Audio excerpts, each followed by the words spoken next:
அம்மா நஸ்ட்ரோ சேனல் நேயர்கள் அனைவருக்கும் தமிழ் புத்தாண்டு நல்வாழ்த்துக்களோடு இந்த சித்திரை மாதம் பலன்களை பற்றி தான் தெரிஞ்சுக்க போகிறோம். தமிழ் வருடம் அப்படிங்கிறது 60 வருடங்களை கொண்ட ஒரு சுழற்சி. 38வது வருடம் குரோதி ஆண்டு முடிந்து விஸ்வாசுவ வருடம் பிறக்க இருக்குது. குரோதி அப்படின்னாலே பகை கேடு, இது எல்லாமே நீங்க போகிற வருடமாகவும் இந்த விஸ்வாசுவ வருடம் அப்படின்னா உலக நிறைவு வருடம் அப்படின்னு பொருள். அப்ப உலகத்துல இருக்கக்கூடிய எல்லாருக்கும் மகிழ்ச்சியா இருக்க போகுது அப்படிங்கிற நம்பிக்கையோடு இந்த விஸ்வாசுவ வருடத்தின் முதல் மாதமான சித்திரை மாதம் நமக்கு கிரக நிலைகள்லாம் எப்படி இருக்க போகுது அப்படின்னு தான் தெரிஞ்சுக்க போகிறோம். தமிழ் புத்தாண்டு ஒவ்வொரு ஆண்டும் சித்திரை மாதம் முதல் நாளில் பிறக்குது. இந்த ஆண்டு ஏப்ரல் மாதம் 14ஆம் தேதி நம்ம கொண்டாடுறோம். சூரிய பகவான் 12 ராசிகள்லேயும் முதல் ராசியாக இருக்கக்கூடிய மேஷ ராசியில் நுழையும் நாள் தான் தமிழ் புத்தாண்டா நம்ம கொண்டாடிக்கிட்டு வரோம்.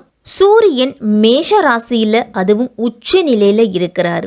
குரு பகவான் ரிஷப ராசியில் இருக்கிறாரு. சித்திரை மாதம் 31ஆம் தேதி குரு பயிற்சி அப்படிங்கிறது நடக்குது. குரு பகவான் ரிஷபத்திலிருந்து மிதுன ராசிக்கு பயிற்சி ஆகிறாரு.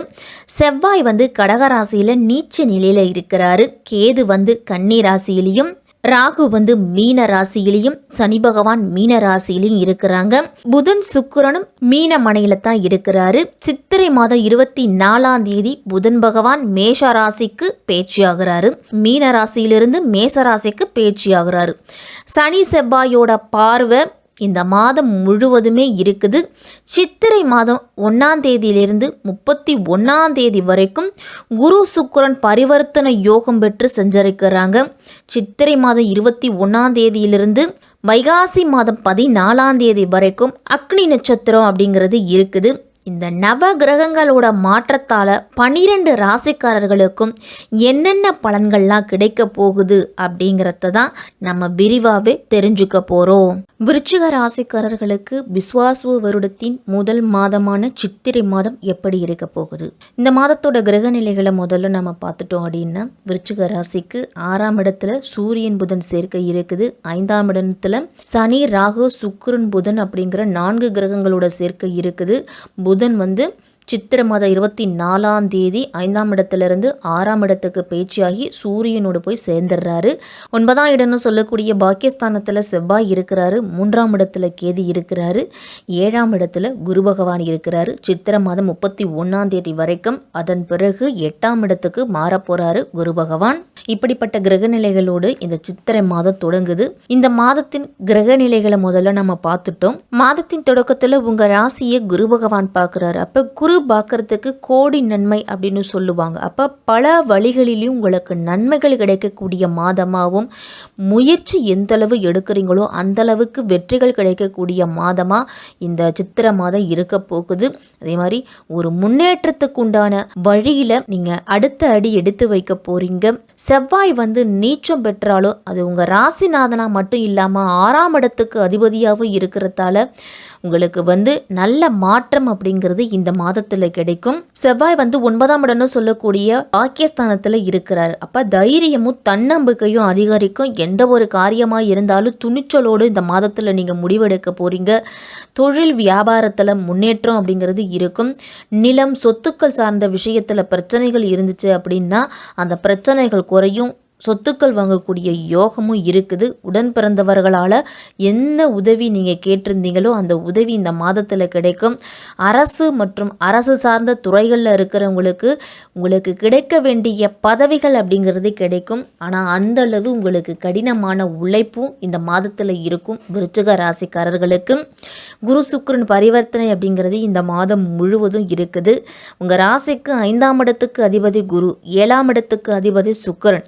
அப்போ 2 பேரும் பரிவர்த்தனை பெறும் பொழுது பூர்வ புண்ணியஸ்தானம் வலிமை அடைகிறதால சொத்து பிரச்சனை அப்படிங்கிறது சுமூகமாக முடியும். திருமணம் சார்ந்த விஷயத்தில் நல்ல முன்னேற்றம் அப்படிங்கிறது இருக்கும். நல்ல வரன் கிடைக்க போகுது. உங்களுக்கு தொழிலில் புதிய முயற்சிகள் எடுத்தீங்க அப்படின்னா அதற்குண்டான பொருளாதாரம் உங்களுக்கு கிடைக்க போகுது. மேச ராசிக்கு புதன் சித்திரை மாதம் 24ஆம் தேதி வராரு. புதன் 8ஆம் இடத்துக்கு அதிபதியான புதன் 6ஆம் இடத்துக்கு வரும் பொழுது உங்களுக்கு விபரீத ராஜயோகம் அப்படிங்கிறது அப்படிங்கிறது செயல்பட போகுது. புத ஆதித்ய யோகமும் இருக்குது. அப்போ கல்விக்காகவோ கலைத்துறை சம்பந்தமாகவோ நீங்கள் என்ன முயற்சி எடுக்கிறீங்களோ அந்த முயற்சியில் வெற்றி அப்படிங்கிறது கிடைக்கும். சூரியன் 6ஆம் இடத்துல இருக்கும் பொழுது பகையாளிகள் எதிரிகள் எல்லாமே உங்களை கண்டு விலகுவாங்க. 6ஆம் இடம்னு சொல்லக்கூடிய கடன் நோய் பகையை குறிக்கக்கூடிய இடத்துல சூரியன் புதன் சேர்க்கை இருக்குது. அப்போ நோய் நொடி மருத்துவ செலவு அப்படிங்கிறது குறையும். வேலைவாய்ப்பு அப்படிங்கிறது கிடைக்க போகுது. குரு பகவான் 7ஆம் வீட்டில் இருக்கிறதால திருமண வரன் அப்படிங்கிறது கிடைக்கும். நண்பர்கள் உறவினர்கள் மூலம் ஏற்றுமதி இறக்குமதி தொழில், புதிய வண்டி வாகனம் வாங்கி விற்கிற தொழில், இது எல்லாமே சிறப்பாக இருக்கும். கணவன் மனைவிக்குள்ள நல்ல அந்யுன்யம் அப்படிங்கிறது பிறக்க போகுது. குரு பகவான் 7ஆம் இடத்துல இருக்கிறாரு. சித்திரை மாதம் 31ஆம் தேதி. அதன் பிறகு 8ஆம் வீட்டுக்கு போக போறாரு. அஷ்டம குருவா விருச்சிக ராசிக்கு பல்வேறு விதமான பிரச்சனைகள் அப்படிங்கிறது இருந்திருக்கும். 8ஆம் வீட்டில் குரு இருக்கும் பொழுது வேலை தொழில் உத்தியோகத்திலலாம் அடிக்கடி மாற்றங்கள் அப்படிங்கிறது வரும். ஒரு சில காலகட்டத்தில் விரயங்களை கூட சந்திக்க வேண்டிய சூழ்நிலையை வரலாம். 8ஆம் இடத்துல குரு இருக்கும் பொழுது சேமித்த பணம் அப்படிங்கிறது செலவாகும். உங்களுக்கு வரக்கூடிய செலவுகளை சுப செலவுகளாக மாற்றிக்குங்க. வயிறு சார்ந்த பிரச்சனை அப்படிங்கிறது விருச்சிக ராசிக்காரர்களுக்கு வரும். உடல் ஆரோக்கிய சம்பந்தமான மருத்துவ செலவுகள் அப்படிங்கிறது வரலாம். குரு பகவானுடைய நட்சத்திரம், அதாவது 5ஆம் இடத்துல 4 கிரகங்களோட சேர்க்கை இருக்குது. சனி ராகு சுக்கிரன் புதன் அப்படிங்கிற 4 கிரகங்களோட சேர்க்கை இருக்குது. வேலை தொழில் உத்தியோகத்தில் இருந்துட்டு வந்த பிரச்சனை அப்படிங்கிறது குறையும். விஐபிகளோட அறிமுகமும் அவர்களுடைய நட்பாலையும் உங்களுக்கு ஒரு சில காரியம் அப்படிங்கிறது கைகூடி வரும். ராகுவோட சனியும் சேர்ந்திருக்கிறாரு 5ஆம் இடத்துல. அப்போ பூர்வ புண்ணிய ஸ்தானத்தில் ராகு இருக்கும் பொழுது சொத்து சார்ந்த பிரச்சனைகள் வரும். எவ்வளவு சொத்து பணம் இருந்தாலும் ஒரு சில விருச்சிக ராசிக்காரர்களுக்கு மனதில் சந்தோஷம் அப்படிங்கிறது இருக்காது. மனதில் ஏதாவது ஒரு கவலை அப்படிங்கிறது இருந்துகிட்டு இருக்கும். ஏன்னா 5ஆம் இடத்துல ராகுவும் இருக்கிறாரு. சுபகிரகமான சுக்கிரனும் புதனும் சனி பகவானும் இருக்கும் பொழுது ஒரு சில மன சஞ்சலங்கள் அப்படிங்கிறது இருந்துகிட்டு இருக்கும். எந்த ஒரு காரியமாக இருந்தாலும் கவனம் செலுத்த முடியாத சூழ்நிலை விருச்சிக ராசிக்காரர்களுக்கு வரும். விலை உயர்ந்த பொருள்கள் எல்லாம் பத்திரமா வச்சுக்கணும். களவு போகிறதுக்கு அதிகமான வாய்ப்பு இருக்குது. வாகனத்தில் செல்லும் பொழுதும் இரவு நேர பயணம் செல்லும் பொழுதும் கொஞ்சம் கவனமாக இருக்கணும். 5ஆம் வீட்டில் புதன் இருக்கிறாரு மாதத்தின் தொடக்கத்தில். அப்போ உயர்கல்வி சம்பந்தமாக அவசரமாக எந்த முடிவும் எடுக்க வேண்டாம். சித்திரை மாதம் 24ஆம் தேதிக்கு பிறகு உங்களுக்கு இருந்த மனக்குழப்பம் அப்படிங்கிறது நீங்கும். நீங்கள் எடுக்கக்கூடிய முயற்சியில் வெற்றியும் செல்கின்ற காரியம் அப்படிங்கிறது கைகூடியும் வரும். சுக்கிரன் 5ல் இருக்கும் பொழுது உங்களுடைய நீண்ட நாள் ஆசைகள் அப்படிங்கிறது நிறைவேறும். குலதெய்வ கோவிலுக்கு குடும்பத்தோடு சென்றுவாங்க. அதே மாதிரி குலதெய்வத்தோட அருள் அப்படிங்கிறது பரிபூர்ணமாக கிடைக்கும். இந்த மாதத்தில் 9ஆம் இடம்னு சொல்லக்கூடிய பாக்கியஸ்தானத்தில் செவ்வாய் இருக்கிறாரு. அப்போ தந்தையாரின் மூலம் உங்களுக்கு செலவுகள் அப்படிங்கிறது இருக்கும். தந்தையாரிடம் கருத்து வேறுபாடு அப்படிங்கிறது அதிகமாக இருக்கும். அப்போ அவர்களிடத்துல மட்டும் சற்று விட்டு கொடுத்து போகிறது நல்லது. விருச்சிக ராசிக்காரர்கள் சனி பகவான் 4ஆம் இடத்திலிருந்து 5ஆம் இடத்துக்கு வந்திருக்கிறாரு.